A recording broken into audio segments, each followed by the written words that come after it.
2019 was the year that veganism really hit the mainstream, at least in the West, with a flurry of new vegan offerings. In this video, our analysts from Europe, North America and Asia give their views on what to expect from the vegan trend in their regions in 2020. In 2020, two main things are going to happen within this vegan trend that we're seeing grow and grow every year. The first one is a challenge to the vegan industry. It's going to be to challenge brands that if they say the product is healthier and vegan, it actually has to be. Formulations are going to be tested, because that's exactly what consumers want. Now, the other thing that's going to change over the next year is the actual vegan claim itself is going to become more subtle in favour of more positive messages about plants, about fruits and vegetable content in those products. And that's because the vegan trend really isn't about the strict vegans, it's about consumers that are reducing their meat consumption. And actually we're getting half of consumers in the UK saying they're doing that now. In the US, I also expect to see consumers becoming a lot more critical about vegan products.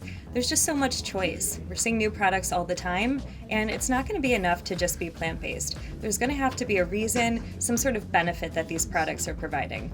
For a lot of consumers so far, that's been health, but in 2020, I definitely expect to see the conversation shift and focus a little bit more on the environmental impact. So this is happening in the greater conversation around climate change, climate issues, but it's also something that's front and center in some of the vegan campaigns themselves. So Veganuary, which originated in the UK, they're making their first stateside push this year, and their messaging is all about the environmental impacts that the diet can have. So this is definitely something I expect to see play out even more in the year to come.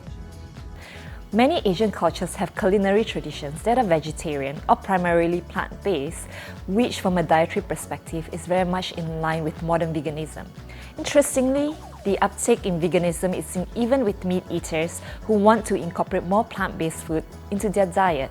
This is driven by the desire for a healthy lifestyle where consumers across all countries in APAC believe that taking care of their health is a top priority for them.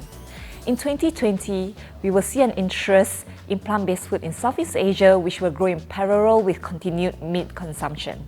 In Australia and New Zealand, there will be similar sentiments as UK and the US, where veganism will continue to grow.